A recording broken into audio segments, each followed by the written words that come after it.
may have a couple more people popping in and out. I may be popping in and out because my internet is weird. So Katie will keep things moving if I just vanish. But thanks Hi, Katie.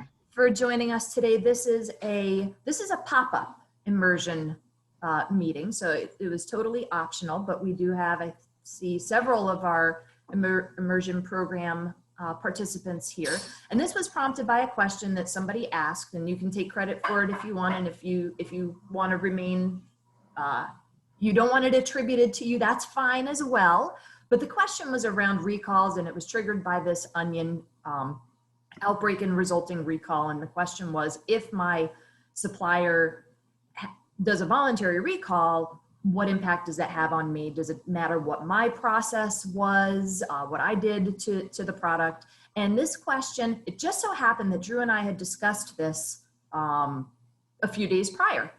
And I have been just floored by how many people have asked this question over the past week or two. It's really been immensely surprising to me. So it brought to me the realization that this is probably a topic that we need to discuss. And the Inquirer in the immersion program specifically noted that Taylor Farms had executed their own recall based on the Thompson and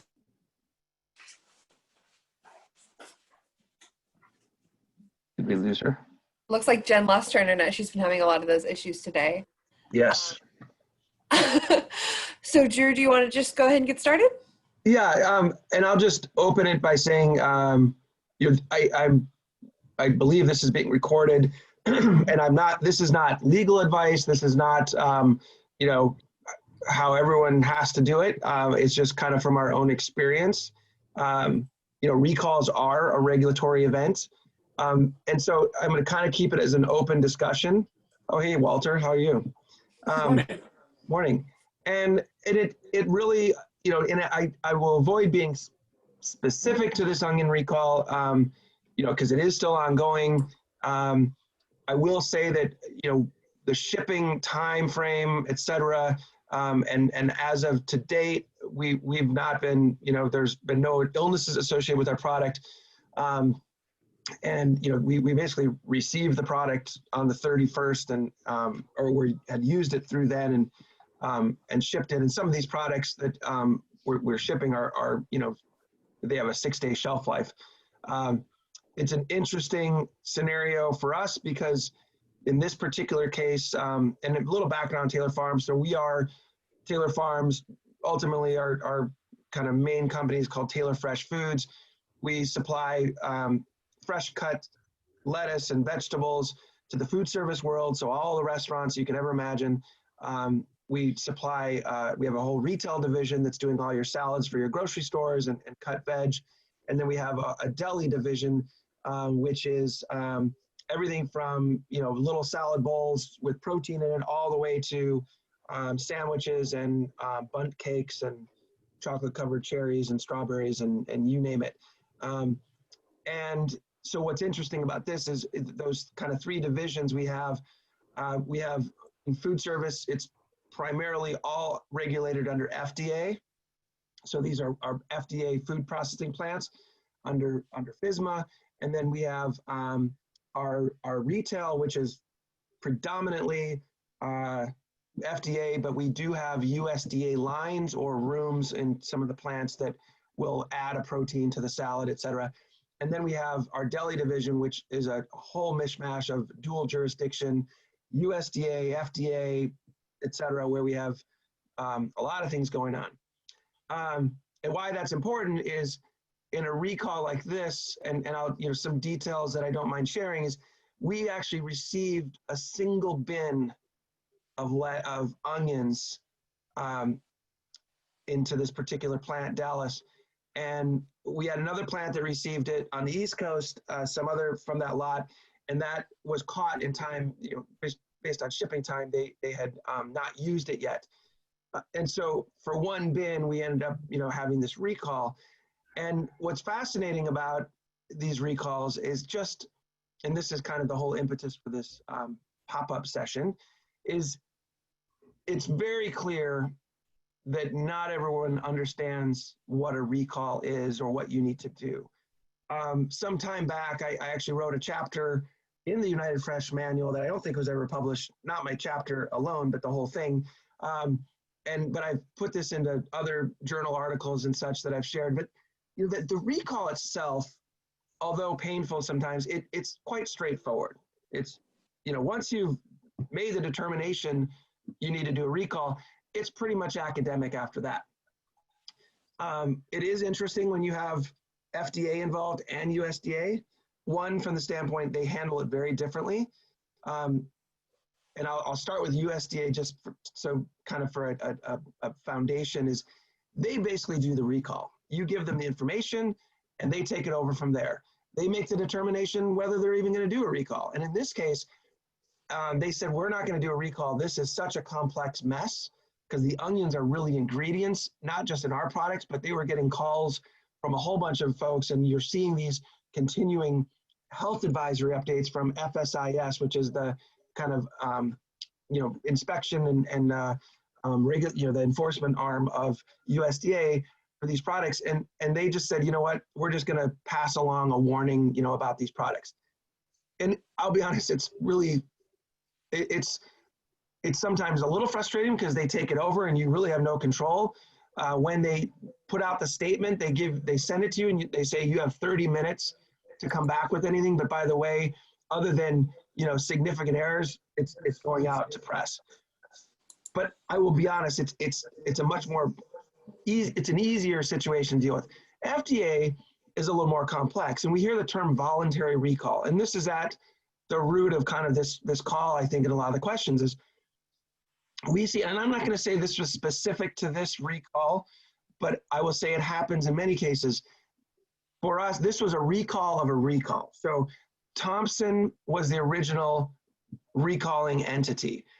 Now, what was interesting about this and what it seems to be the new approach by FDA is FDA actually issued an alert, right? I would call it an alert, Jennifer, an alert that was advising everyone that there is going to be a recall by Thompson involving red onions and possibly products that were cross-contaminated.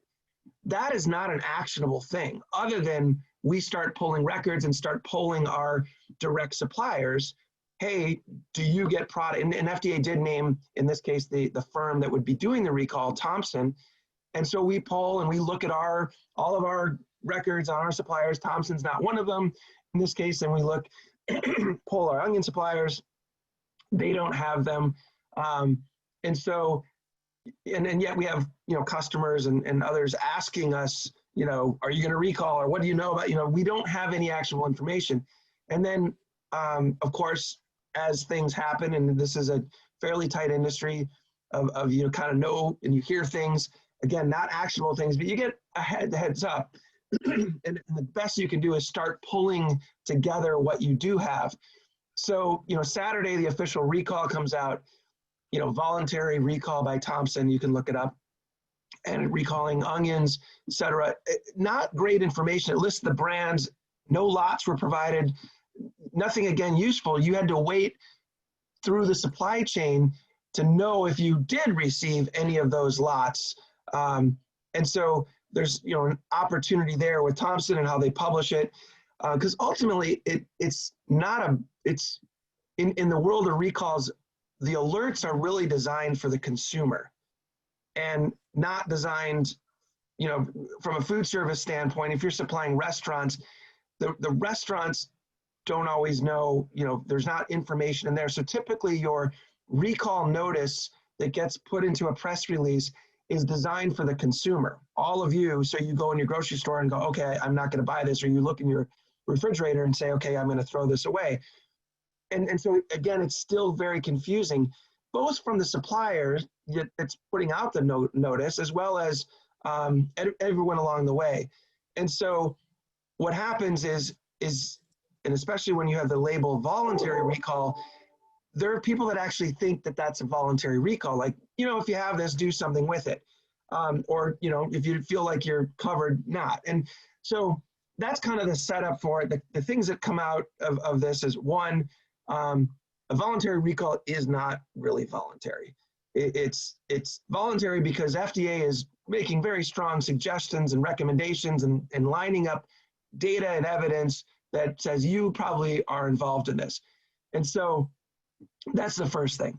Second is when a recall like this, and they've happened, more frequently than not, is when something like Thomson sends out a notice of a recall, you really are waiting until the pertinent information. You're trying to scramble to get this data from your suppliers, and there's a longer delay than normal because they're not providing actionable information other than what you would know firsthand. Do I receive this product? Do I get these brands, et cetera? You might get lucky and say that.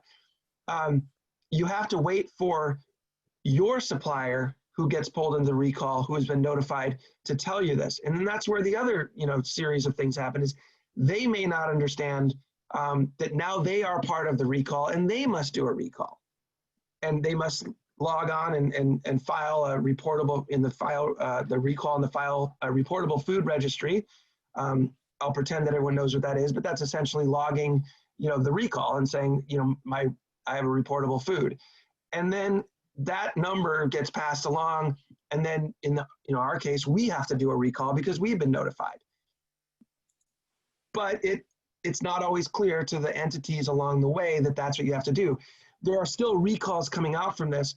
And I can promise you that's exactly what's happening. And both because I'm talking to these people, that are like, yeah, this is awful, we just found out or whatever, or that I'm sure they're getting pulled into some of these questions where, for example, was the product tested or was it washed? These kinds of things. On a fresh, ready-to-eat item, you can't unadulterate it. Okay, so that's an important thing. Even on some of the cooked items that went to USDA, you'll see that they did recalls or that they did a health advisory. And so I think there's a lot more going on behind the scenes that, from an FDA standpoint, there's an opportunity for more education on what you need to do in these instances. A voluntary recall is not a recall. Testing doesn't get you out of this. The other one that's fascinating to me, and I'll just end it on this, is we also get out of the woodworks calls from testing labs. I see your name was in a recall. You should join up with our testing program because we can prevent this. And I'm usually just, I guess, snarky enough that I'll say, well, how would this get me out of it? Well, you can test the product. Well, this wasn't a testing issue. And I said, what if I told you the entities had testing? What if I told you they had your testing? Will you change your sales pitch? And so there's a misnomer about testing that this is going to get you out of these recalls. Testing will get you into a recall. Testing rarely will get you out of a recall. And I'll stop there and open it up for questions, comments, anything you guys want. Drew, you Jennifer, said you're on several. I called in through my phone because I know that I'm dropping too often. But you said several quotable things there, and I think I'm going to tease them out. I'll clear them with you before I promote them.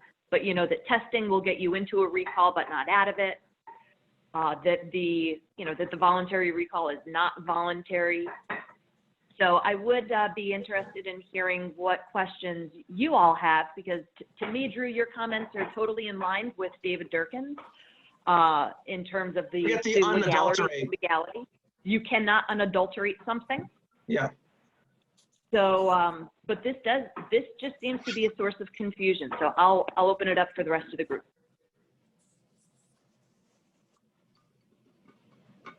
And for those on the supply side, I would welcome, your inputs or insight as well. I have a question. None of the Anyone but Donna can ask a question. Okay, I'll wait.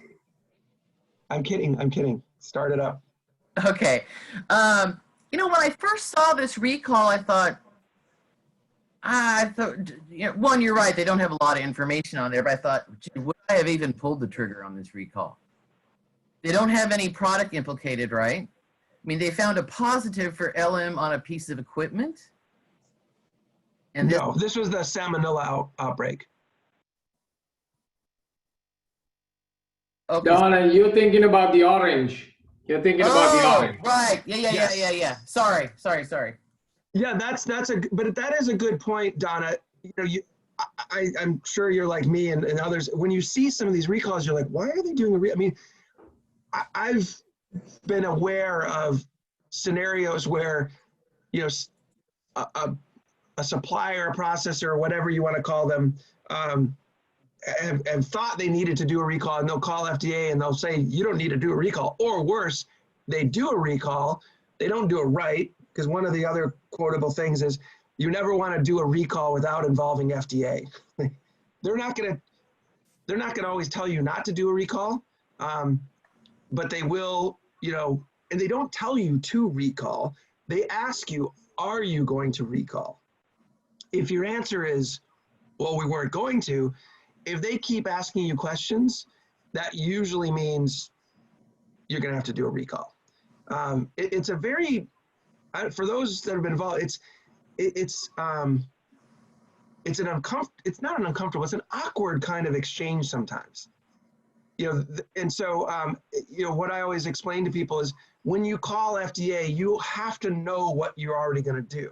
Now, there's rare instances where they may say, you know what, and sometimes this happens with allergens or certain items, they'll say, you know what, this would be of no value to the consumer. And they may have another action they recommend. Because ultimately the recall is for the consumer.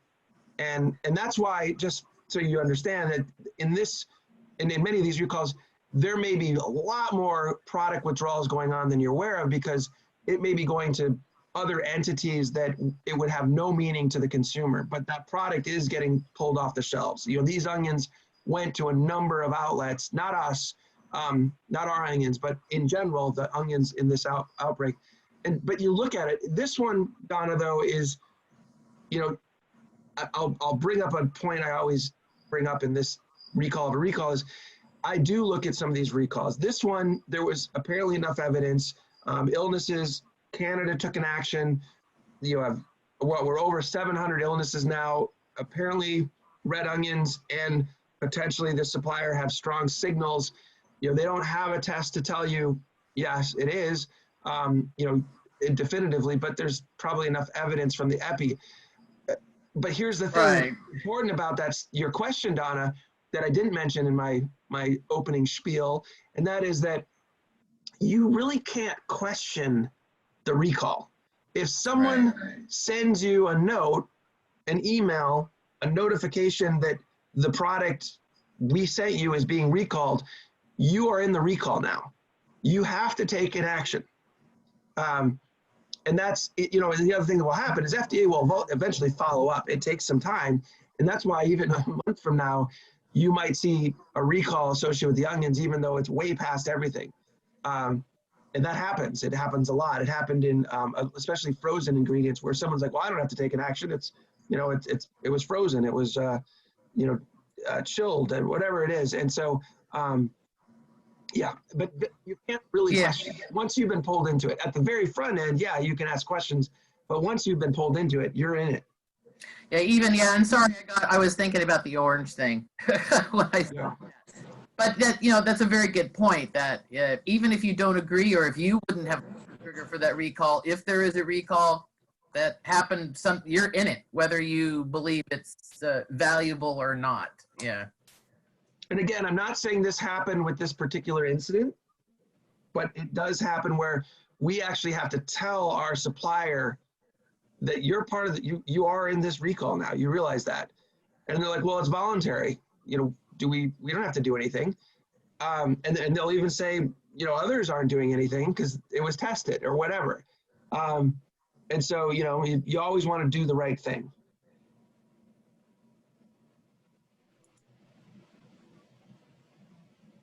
Cheryl, you were nodding your head. Or were you nodding off as I was talking? No, we always have to do the right thing. I did have one experience a few years ago where somebody they called us and said they were recalling their product, and we were discussing it internally, and we're like, why are they recalling it? It doesn't make any sense. And we actually called our FDA person in San Francisco, and she goes, they shouldn't have been recalling it. I don't know what they're doing. Or they should have talked to us first. So I think my point is, it's not to disagree with you, Drew, that if you're in the recall, you're in the recall. But my point is that you should call FDA before you pull the trigger. Absolutely. Yes, and I, Extremely important. my assumption or the premise of that is that FDA has already, you know, the original recall FDA is sort of acknowledged and all that. But even if you're part of the recall, yeah, and that goes to my earlier, I did say you always involve FDA. Cheryl, in that And- situation, did they change anything after you called the FDA Yeah, the FDA called them. and told them not to do it? Yeah. There you go. But that was a very unusual situation, I think. Very unusual. Well, some people, you know, not everybody's as smart as us, work in different produce places, you know. Well, the other A lot of thing people is, are just scared. They think, you Yeah. know, oh my God, I got one positive for something. Oh, I'm recalling everything. yeah, Yeah, try not there's- to go into panic mode. That's my other Yeah. advice. Oh, I mean, that's my advice for everybody all the time is try not to go into panic mode because Well, it's very way much worse. like if you've seen the movie The Martian. Who's seen the movie? Raise your hand. It's a great movie, and there's kind of the main point of it is keep working the problem. Be calm, keep working the problem. You can, you know, I always tell people your first loss is your least loss. Like it's you've got to work the problem and do the right thing, but you can typically narrow things down, keep going at it. You know, I always start the recall process by saying, okay, we have to recall, right? And then you work through the scenarios based on and let the data drive it, and then you use that. But yes, you always remain calm and just keep working through the problem and get it done. One thing I want to add about this situation is that, you know, you mentioned involve FDA here. FDA is the one that came to the firm, the Thompson International firm, with the evidence that suggested that they were involved in this outbreak, that they were the source of this outbreak. And the reason that FDA that Friday evening came out with a advisory, an alert that indicated that the firm would be recalling, but to Drew's point, really it didn't provide information for the supply chain to understand what the scope of that recall was, what exactly was being recalled or anything, is because in this case, FDA approached the firm, explained what was happening, that the paths led back to Thompson International, and gave the firm a deadline. At that point, there had been no naming of Thompson International. There had been really no, Canada had put out the advisory against onions categorically, but FDA and CDC were being criticized for not saying anything when Canada had. And so when FDA got enough information to implicate Thompson International, they called the firm and said, we'll give you 24 hours to make a decision on what you do, but we need to get an announcement out, and we'll be putting an announcement out in 24 hours. And what we say is dependent on the actions that you've taken. So that's how this one played out. And I know of other instances where FDA doesn't want to put out a broad advisory, where they want to be able to cite that this issue is now behind us, it's been taken care of, the firm has recalled, but it is up to the firm to provide FDA with the detail, what they're actually recalling. And here, the timing didn't quite line up, which is why FDA and CDC did come out with that type of notice, which is, not ideal, I guess. No, that's definitely that's good kind of background too, because it is not a different tactic, but it's a tactic that seems to be more common. And when I said not actionable, there is still action. I mean, and you can imagine that if FDA puts out a notice like that, and then they're your supplier, you're going to probably put pressure on them to do something. Yeah, or to get the tell what's going information. Yeah. Yeah, I was just going to add, sorry, I'm a little late to add to the conversation, but the word recall actually could be used very broadly. Yeah. So we were in a situation during one of the advisories for Romaine when I was back with Church Brothers, where we received a notice that one of downstream from us, they were initiating recalls, and that those notices had gone public. And of course, it was a broad advisory, so we weren't recalling anything. We were just notifying of people of our shipments. But we actually, from a legal standpoint, had no recourse regarding that type of language being used by our downstream customers. So I just want to make sure everybody, you know, that the word recall is a difficult word to deal with. So Drew's point is exactly right. If you believe you have product that's been adulterated, you have to act, regardless of what language is used, and you just keep working the problem. Yeah, and that even to this day, granted, in the last Romaine event, there were specific recalls because you had product that had tested Right. positive. But up until that, you know, that they were advisories, broad advisories, not very actionable, or little to no action, especially because you're out of that product, you know, growing region and everything. Yet to this day, people will still refer to them as the Romaine recalls. And Deanne's exactly right. It's a very loaded term. And so, we tend to jump on people very quickly, when they use that term without fully understanding what it means, because it is a very loaded question or loaded term. It does, and it also has financial implications. Exactly. Which is why it gets very messy. So yeah, and financial implications because you now have more opportunity for legal action to be taken against you. Yeah, you also, by contract, right, have indemnifications. Yep. Yeah. Yep. So it all depends on who's paying the bill. Exactly. I've made a lot of notes. I've made a lot of notes here since Drew started off, and I couldn't agree with Drew more. I mean, when this starts up, there's a lot at stake. Your brand equity, the future of the business. Sometime, it's important to remember that there will be life after a recall. So you want to do it by the numbers. So when you do your mock recalls, don't just do it because you have an audit.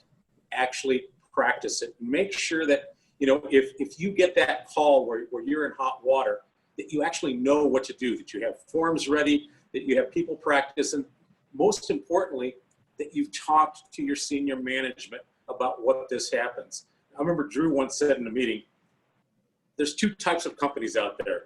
Companies that have had recalls and companies that are going to have recalls. There's a lot of truth to that because you have to be prepared for it.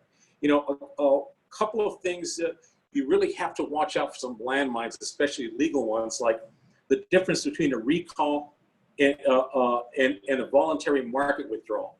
They're really different, but realistically, we will rarely get into a voluntary market withdrawal, but there is a legal difference between a voluntary recall and a mandatory recall. Mandatory recalls are usually with medical devices, but like what Drew was talking about, if the FDA keeps asking and prodding you to do a recall and you don't do it, or worse, if they ask you literally to do one and you don't do it, they have, since FSMA, they now have the authority to order you to do one. And that will not play out, with your public relations people very well. And again, life after a recall, protecting your brand equity, you want to look like you're the good guys. You actually want to be the good guys. Act responsibly, and make sure that you've got a crisis management plan, and that if you have anything, especially anything that has to do with an illness, that you seek an outside expert.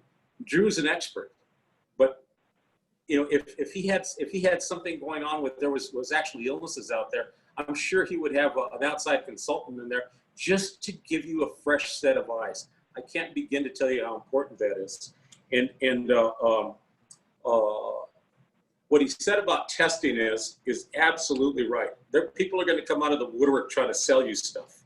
And it makes sense intuitively because it sounds like, if you test a product, it'll be safer. But when you look under the hood, that's just not the case. I wish it worked because it would make all of our jobs a lot easier. Anyway, I'll turn it back to Drew. And hey, first I of all, want to jump in, and I want the next at least 2, preferably 3 questions to come from the participants. This is your opportunity. I was just going to do that, Jennifer, but I just want to acknowledge one thing. I thank you, Walter, for that. I am not an expert. I just surround myself with experts. So I just want to make sure I'm clear on that. But yes, I would love to hear. In fact, I'm going to call on you. Let me see, kind of in order. Deirdre, am I saying it right? Deidre, but yeah. Yeah. What are you? What are What's your reaction to some of this? Anything interesting? Are you more frightened than ever? It gave me a different idea of some of the things I need to be prepared for, not just, I guess, issues out of our plant, but now issues from our suppliers trickling down that I didn't really kind of think of before. The other question I had was how your senior management kind of reacted, the rest of the senior management to the recall. Did you have to explain this internally to anyone? Did you? Unfortunately, or fortunately, however you want to look at it, this is not our first recall. And this is another quotable, no recall is the same. There's always some nuance difference. So I would say I don't have to explain it necessarily, but I have to kind of remind people. And you want to keep the group small, and you want to, we have our crisis team. And often I would say a crisis team on paper, that you have to meet third-party audits, you really want to look at that and say, is this the right crisis team? Or does it look right because this is what everyone's crisis team looks like? You really want the people that are close. They know the customers. They know, the dynamics of your organization, because it is different, and it's different based on the type of recall. And one of the things that happens, and I'm glad you asked that question, is you want to make sure everyone knows their part. At least in our organization, we have a bunch of doers. They just want to run with things, and you cross over. And we have a certain group of customers that they have very, very specific recall protocols. And the part that I step over myself sometimes on is I make general statements like, we don't want to, we can't have the press release going out unless we've informed all the customers. Okay, that's a good general statement. That's our rule. We don't, we want to make sure, because many of our customers, they have a corporate structure, and then they have all of the distribution points that are the ones that are actually going to take the action. And so our rule is we don't want to start calling the distribution centers without letting the corporate group know. And that's probably one of the challenges in some of these, is we want to take action because, in some cases, the product hadn't even gone out. It was on the road or whatever. So what we have to, because my management group, the teams, they'll be like, well, we can't do that until we say this. So often we'll have to kind of adopt and adapt as we go based on the scenario, and say, okay, what do we have to do for this customer?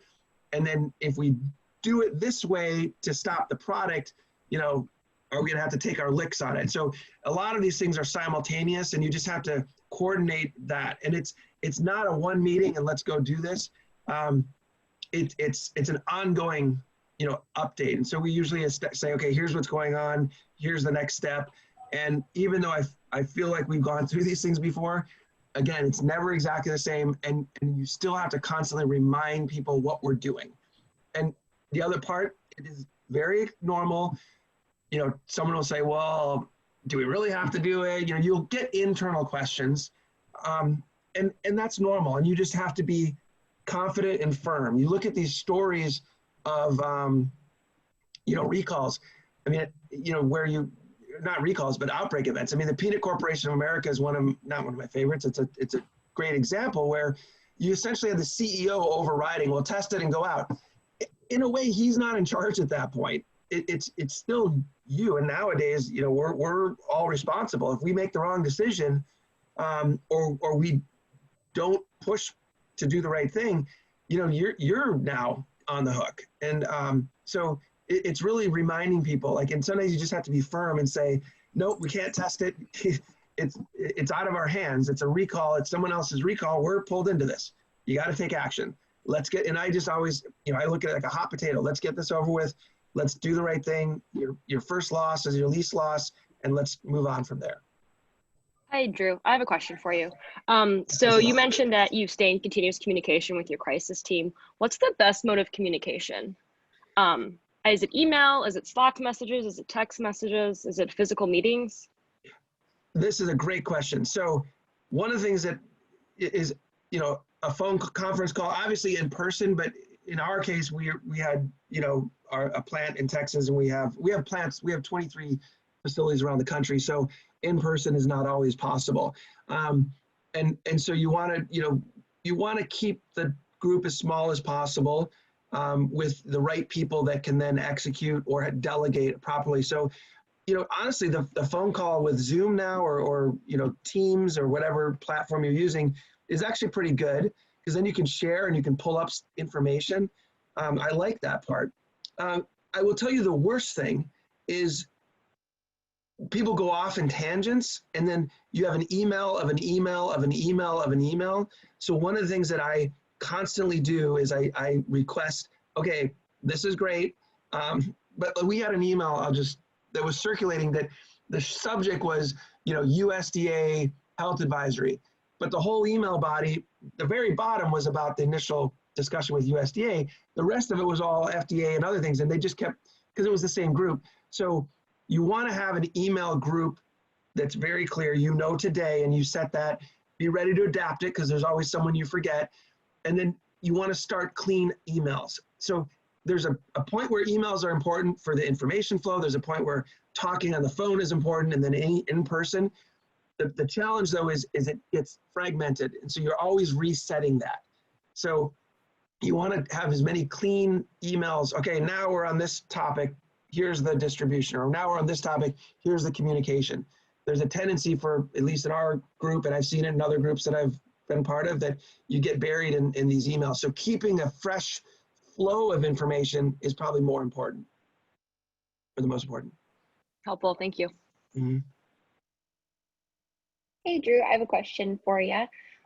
So I was wondering what the major difference either in how you reacted or how you chose to react, or how you had to react based on something that you weren't necessarily originally implicated in versus something that would have originated in one of your facilities. So say the first part of the question. So a difference in how you might react. Okay. Well, the difference is if you are not directly involved and you see this thing coming, you know that you have romaine, you know that you might have romaine in common supply with someone that's been named in the press, et cetera. It's like an incoming freight train. So how you react, you don't have, you at least in our firm, we really try to dig into the data. And I'll give an example. I think I can do this. Yeah. So like with the Fresh Express Cyclospora. So we know we have certain commonalities with growers and growing regions and harvest crews to some extent and all these things. And we have a Cyclospora monitoring program that we're very proud of, and we use that. So as we saw this coming out, we have my kind of immediate team, we start doing these scenarios, and actually got to the point where I've shared it with Jennifer even, and we're turning it into a whole new fun project as well. But where you start going through this, so you start trying to anticipate. And I would say that's the most important thing, is when you're not directly involved, anticipate. Hope is not a strategy. Like, I hope we're not involved. What we do, and this sounds twisted, but we try to figure out how could we be involved? And is this incoming? So we're prepared for it. And then when we're not involved, it's obviously a relief, but then we also have all this great information. And we went as far as going on, when they named the products that were involved in the press with the Cyclospora, we went online and pulled up all their ingredient statements for those products and tried to triangulate, carrots, iceberg, romaine, all that. And it was kind of fun, because then updates would come out and we felt like we were even one step ahead, because we had done that work as well. And so I would say when you're not directly involved, you need to anticipate. Don't assume you're not going to be involved. Like with the onions, we double, triple checked. It took the third check to I have to be careful. Well, just that they finally realized that, there was a lot that was overlapping from our supplier. So yeah, when we're indirectly involved, it's all about anticipation. And the second, when you're directly involved, obviously, you're involved. And so you're now, it's a totally different strategy. And it kind of goes to everything I talked about earlier, that, you want to make sure everyone's organized, you're not panicking. Internal community, in both cases, maybe it's important when you talk about differences to talk about what's the same. In both cases, you want to tell customers when they are involved or not involved. That's a very important thing these days is, we have a pretty intimate relationship with most of our customers. If we do a recall, even if they're not involved, the ones that aren't involved get very upset if we don't tell them that they're not involved. So that's always a challenge too. The same thing goes on an indirect recall that we're not involved with. We have to tell customers we're not involved. It's the number one question that comes in. Are you guys involved? Do you have commonality? Sometimes we have no idea because it's not our recall or it's not our event. We can only speculate. And I tell my group, we do not speculate. We just say, at this point, we're not involved. When we're indirectly involved, like in this case, we still don't have a lot of information, especially in this one, because it's not a direct recall. It's a recall of a recall. It's a continued, we call it a tertiary recall. And in one of our press releases, FDA even allowed us to do that because they wanted to emphasize that this is not direct recall. So that even changes with the strategy. It's FDA is way less intense. Our interactions with them are way less intense. I think they're just happy that we're doing the right thing. So I know I'm going on in different ways, but there are key differences, and I hope I outlined some of them. Yeah, no, definitely. Thank you. So I have a question. Do you think it's advisable that when we test our recall procedure, that we should do kind of like, we're directly involved, we're not directly involved, we're tertiary, like something like that? Absolutely. We have a handful of customers, and it's be careful what you ask for. If you can tell, I'm not that shy, so I'm fairly outspoken on some of these things. And we, because of our size and our distribute, we have a lot of mock recalls. Like we have, obviously the third-party audits, but we have literally, I would say at least a mock recall a week. We have customers that send us these emails like, okay, you have 2 minutes to answer these questions and da. And so it's just ongoing. And don't totally quote me on this, Jennifer. I know this is being recorded, but I would say that by and large, the mock recalls do not prepare you for actual recalls. They might prepare you again from that one moment where you actually, okay, we got a recall, and you run your recovery system. However you trace your product lots, it is a good test of that. It especially if you look at it from the standpoint, it tells me what I can know and what I can't know.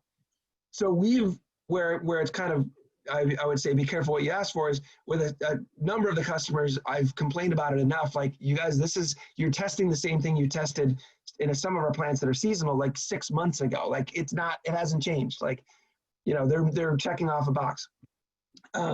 But what has happened is a couple of them, we said, why don't we do more scenario-based one? Like how recalls actually ensue. Again, I'll keep saying, once you've decided and you have to do recall, that's pretty straightforward. It's all the steps up to that. And so we have customers now, and my group probably hates me, that are sending these things, okay, we've been contacted by, this is mock trial, they definitely emphasize that, but we've been contacted by FDA, and there's product that's in this marketplace that is, this date range, and we don't know the exact ingredient. Could you please provide all of the shipping records, all the harvest lots, all of the blah, blah, blah, blah, blah for this product thing? We've been able to temper it a little bit, like, we'll give you examples that we can do this, but we're not going to, because it's a lot. So the short answer is yes, absolutely. You should, at least internally. I do not recommend telling your customers to do it to you, but do it internally where you get a better test of the system. Everything from, do you have the right email groups? Does everyone really understand?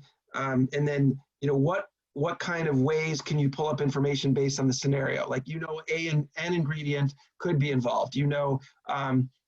This product in this marketplace is involved for these customers, but not this customer. Understanding your distribution, understanding how you receive product, all those kinds of things. You want to incorporate those into your trials. Yeah, I would say those, the trace exercise versus the mock recall are pretty different. And I think Yes. you can do the mock recall a little less frequently, but I agree with Drew on the scenarios. We also have a customer, thanks Drew, I'm going to blame it on you, but probably isn't you. But they use this pretty much the same scenario every time, but we found that the plant doesn't necessarily understand what the scenario is.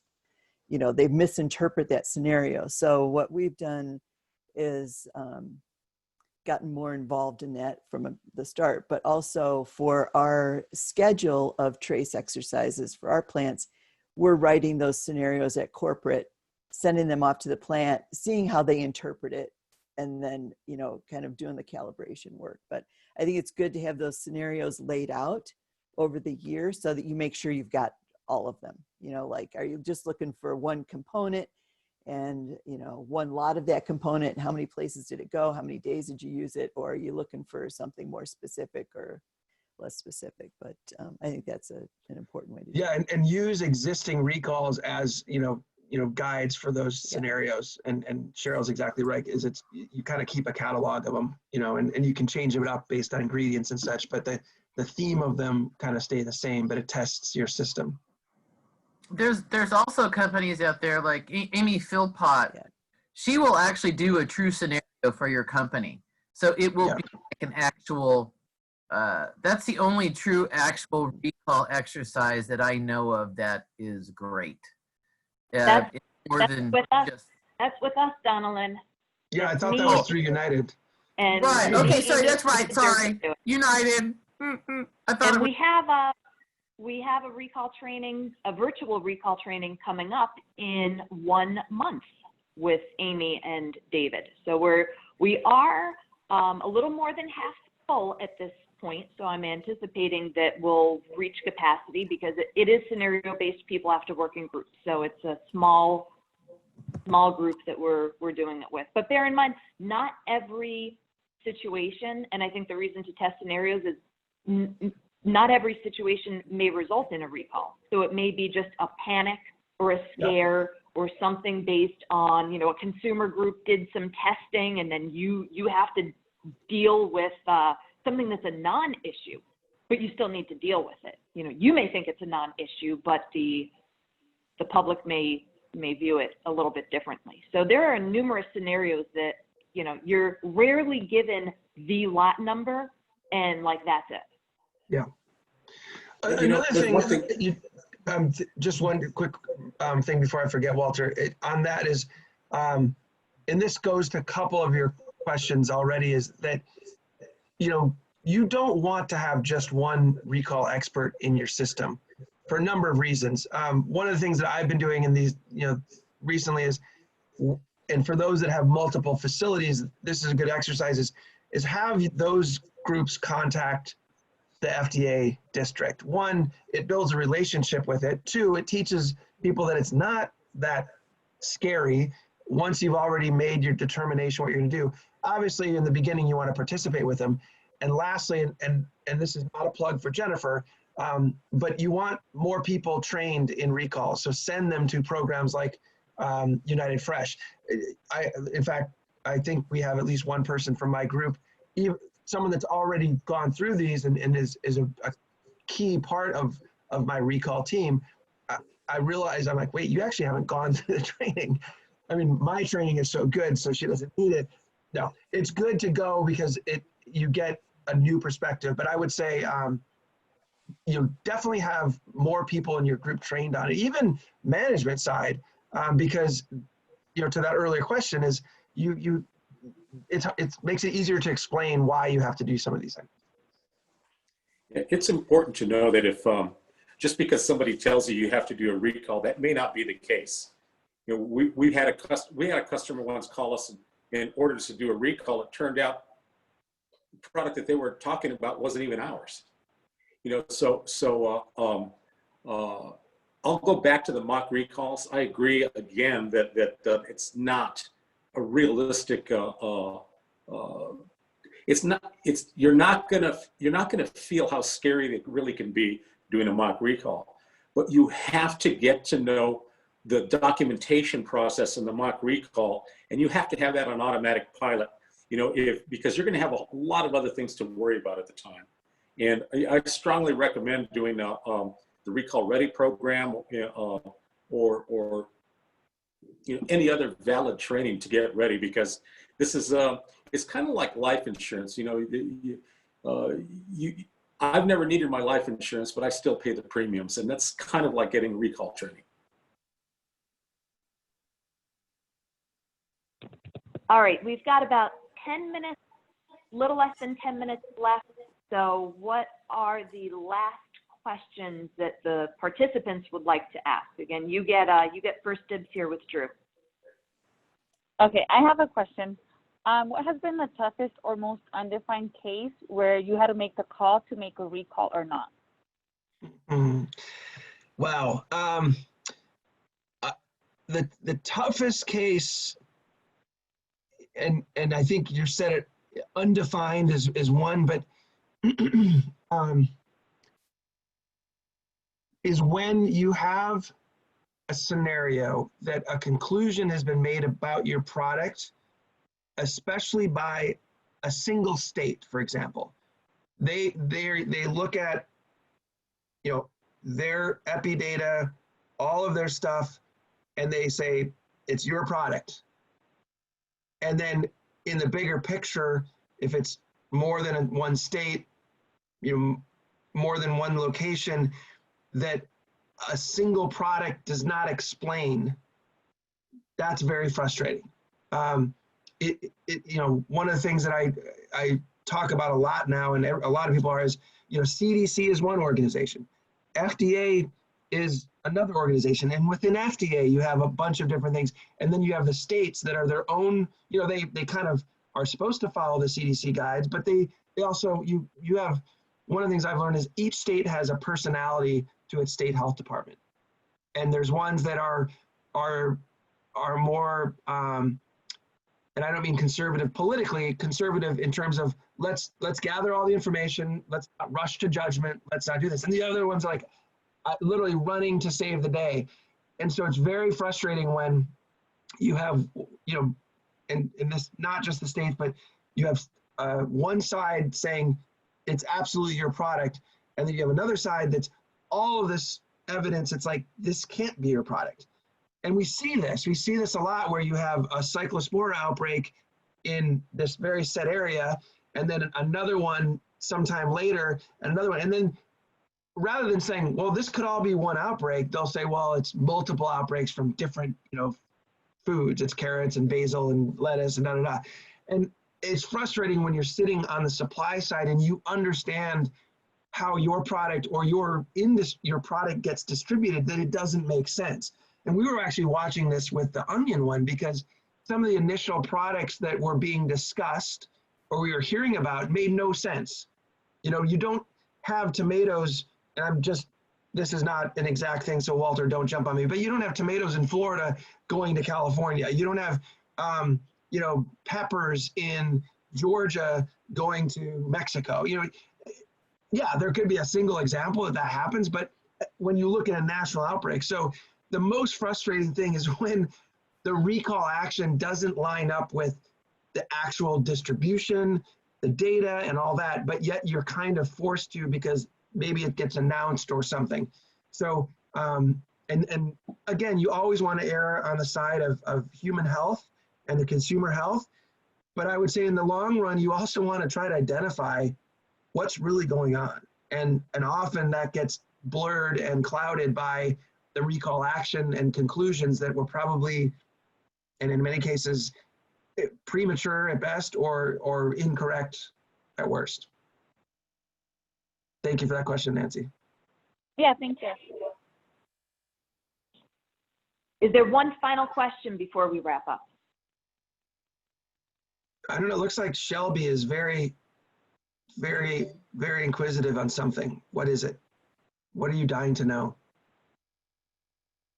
Well, there's a scenario that I have dealt with, so I wanted to know if you could provide some examples of when you are notified by a supplier that you're involved in a recall, but you don't think that you need to issue a recall. Yeah, and we kind of touched upon that earlier. So every scenario is different. I mean, first is you want to have some documentation, like, you know, their justification of it. You want to ask them and if it's, I'm going to assume it's an FDA product, but you want to say, is FDA involved? You want to understand, you know, all you can about why they're making that determination. And you know, that's where earlier when I said you can't challenge it, you can challenge it if there's uncertainty. And you need to determine, and ultimately you need documentation from them saying, you know, we're recalling this because of this, this, and this. Am I answering it right? I think my point is more along the lines of shelf life. If you're using a frozen ingredient and that's been issued in a recall, but our shelf life is so short, and by the time that they've issued you that recall, it's out of shelf life, so your consumers wouldn't necessarily be consuming that product. So Yeah, how do you work around that? Yeah, that happens a lot, especially with a lot of even fresh produce items. And that's an argument people out of the gates try to use, like, oh, well, it's you know, long gone. But you have to run that by FDA. And that's one of those things where you don't want to ask, like, you want to be prepared when you talk to FDA, saying, you know, my supplier informed me that this product is being recalled, but shelf life, all that. And you build your whole case. You put all the information together. Ultimately, FDA, again, they're not going to say you don't have to. They're not going to say you have to. But based on the questions you're asking, you're going to get a good indication of what they're thinking. Sometimes, depending on how well you know your district coordinator, they're going to tell you, you know what, an alert at this time isn't going to do any good. I am finding, though, that at the local level, they're not making that determination on their own as much as they used to. Now they're relying on higher, you know, someone above them in the network to answer that question. And often they'll use, I mean, and again, this is just, it depends on your product shelf life. It depends on how that product's used. And it depends on kind of almost like their precedent of what they've done. And a lot of times we'll see with salads and stuff, you know, they'll say, well, you know, we found salads in the marketplace or in someone's refrigerator, you know, even 12 days after. Other times, depending on the nature of it, they're like, you know what, it's 2 days past, no way it's going to survive. So it's really, you want to build up the data before you talk to FDA and then, you know, ask that question. I think just to add to what Drew said, you know, I think it's important to go to the FDA with a position. You already have a position. So for example, if it's a food service only item versus a retail item, you might have a different point of view because there's the chance of somebody having it in the refrigerator in a food service environment, if it's a menu item, is not high, right? Yeah. So those types of things is what you got to think about. And you just remind me, one other point I always like to make is before you go to FDA, write your press release. Write up your press release. And it's an amazing exercise because it helps build that case, as Suresh said, your position. And they'll, you know, you say, here's the affected products. And then they'll say, well, in your press release, you don't mention, you know, these food service items, for example. And we're like, well, because I mean, what do you say? There's no label, there's no brand, the consumer would know nothing from this. And you could do the same on your shelf life. You could almost write it out in a preposterous manner. You know, like let's say the product is, you know, 60 days old or 60 days past shelf life. And you're saying, you know, you put that in big bold letters almost to make a point. And you know, and you kind of, you know, don't rely on they're going to see that. You kind of say, yeah, and, you know, we're noticing, we're trying to emphasize that this or that. And then they'll say, you know what, maybe you don't need to do this or, you know, whatever it is. I have a super fast question. So if Jennifer's company was selling to your company, would your team need to hear from Jennifer's sales team or Jennifer's food safety team? Who do you think should lead that kind of conversation? So ultimately, I always say, you know, food safety wants to talk to food safety, but I would say that every company is different. Like, I want the message getting to me as quickly as possible. So in our system, and this goes back kind of to your earlier question about just in the management and explaining and all that, is you want to know that now. Like, you want to know how your customers or your suppliers report in.